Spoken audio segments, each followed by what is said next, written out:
السلام عليكم ورحمة الله وبركاته. أعوذ بالله من الشيطان الرجيم.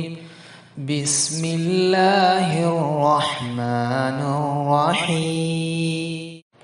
فذكر إن نفعت الذكرى سيذكر من يخشى.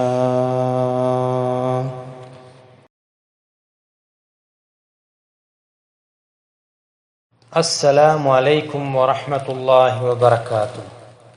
ஹஜ்ரத் ஹலீஃபத்துல்லா முனீர் அஹ்மத் அசீம் ஐயதுல்லாஹு தாலா பின் அசீல் அசீஸ் அவர்கள் தனது நேர்மையான சஹாபாக்களுக்கும் மற்றுமுள்ள முஸ்லீம் உம்மத்திற்கும் சில மதிப்புமிக்க அறிவுரைகளையும் சில உளப்பூர்வமான பிரார்த்தனைகளையும் வழங்கினார்கள்.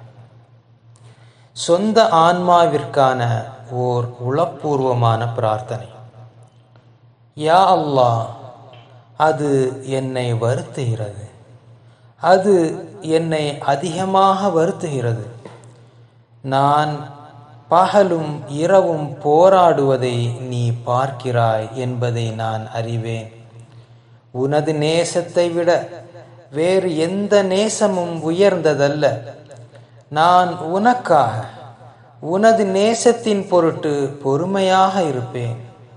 எனது ரப்பே, எனது இதயத்தை உள்ளத்தை உறுதிப்படுத்தி எனது ஆன்மாவிற்கு ஆறுதல் வழங்குவாயாக. ஆமீன்.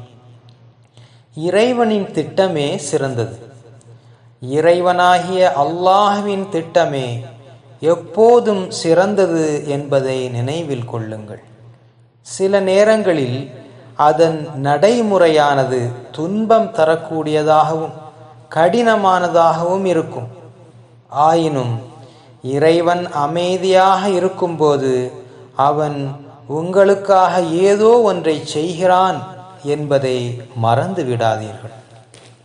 சோதனைகளும் இறை நேசமும். அல்லாஹ் ஒரு நபரை நேசிக்கிறான் என்றால் அப்போது அவனது விருப்பத்தின் நிபந்தனை என்னவென்றால் அவன் அந்த நபரின் மீது ஏராளமான சோதனைகளை சுமத்துகிறான் என்பதாகும். அல்லாஹ் அந்த நபரை மீண்டும் மீண்டும் சோதிக்கிறான். ஏனென்றால் அல்லாஹ் அவருடன் நெருக்கமாக இருக்க வேண்டும் என்றும் அவர் தன்னை அழைத்திட வேண்டும் என்றும் விரும்புகிறான்.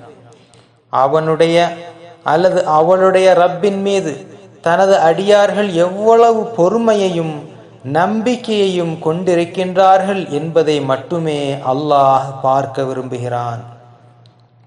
அல்லாஹுவுக்கு நன்றி செலுத்துவது உள்ளத்தின் இறையச்சத்தை காட்டுகிறது. என் ரப்பே, என்னை நேசிப்பதற்கும் என்னை மன்னிப்பதற்கும் என்னை குணப்படுத்துவதற்கும் என்னை விட்டு ஒருபோதும் விலகாமல் இருப்பதற்கும் எனது இதயத்தின் ஆழத்திலிருந்து நான் நன்றி செலுத்த விரும்புகிறேன். ஆமீன். தீமையை நன்மையை கொண்டு கைமாறு செய்யுங்கள். மக்கள் உங்களை எவ்வளவு மோசமாக நடத்தினாலும் கூட பழி வாங்குவதற்காக ஒரு மோசமான நபராக ஒருபோதும் ஆகிவிடக் கூடாது என்று உங்களிடம் நீங்களே உறுதி எடுத்துக் கொள்ளுங்கள்.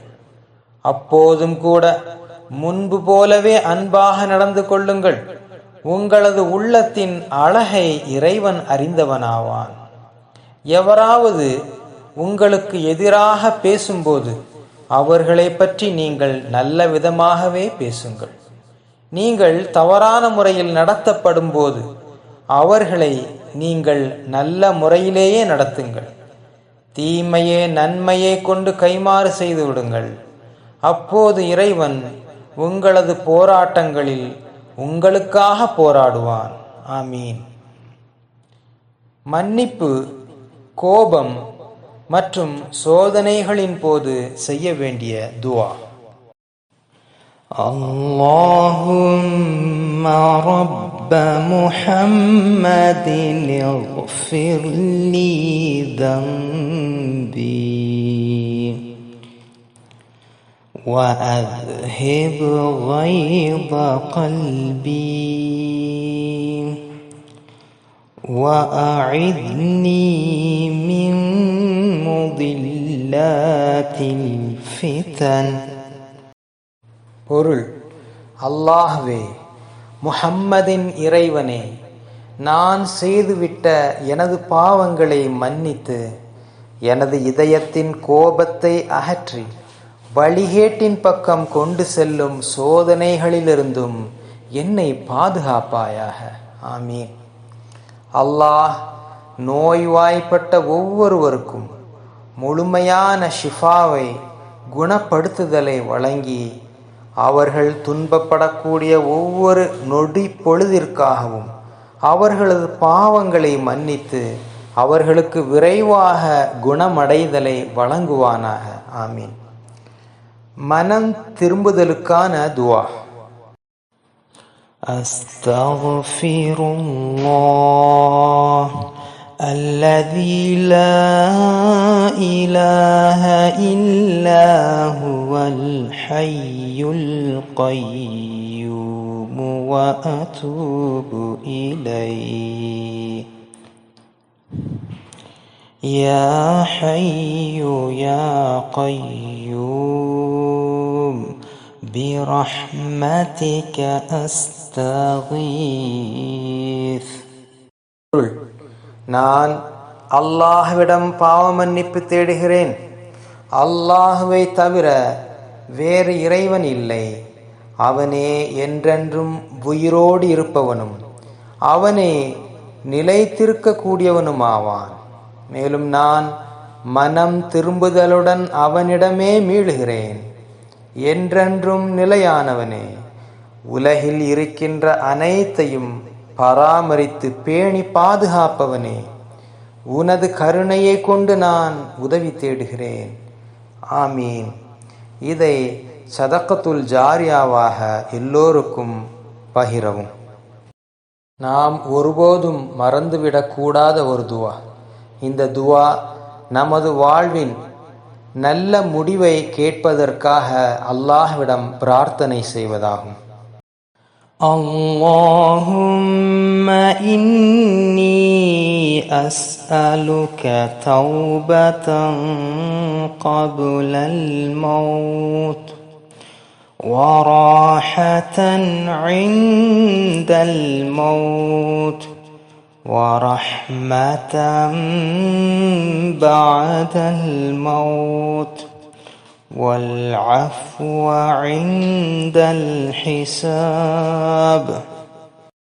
பொருள்: யா அல்லாஹ், மரணத்திற்கு முன் மன்னிப்பையும் மரணத்தின் போது கடினமில்லாமல் லகுவையும் மரணத்திற்கு பிறகு உனது கருணையையும் கணக்கு ஒப்படைக்கப்படும் மறுமை நாளில் மன்னிப்பையும் நான் உன்னிடம் வேண்டுகிறேன். முஸ்லீமாக இருப்பதும் இருதயத்தை தூய்மையாக வைத்திருப்பதும். ஒரு நல்ல முஸ்லீமாக இருப்பது என்பது வெறுமனே தொழுவதும் நோன்பு நோற்பதும் இன்னும் தர்மம் செய்வதும் மட்டுமல்ல என்பதை நினைவில் கொள்ளுங்கள். ஒரு நல்ல முஸ்லீமாக இருப்பது என்பது ஒரு நல்ல மனிதனாக இருப்பதும் தூய்மையான இருதயத்தை கொண்டிருப்பதும் நல்ல பழக்க வழக்கங்களை கொண்டிருப்பதும் மற்றவர்களை மதிப்பீடு செய்யாமல் அல்லது மற்றவர்களை எடை போடாமல் இருப்பதும் இன்னும் உங்களால் முடிந்த வரையில் சிறந்த மனிதராக இருப்பதற்கு எப்போதும் முயற்சித்து கொண்டே இருப்பதுமாகும்.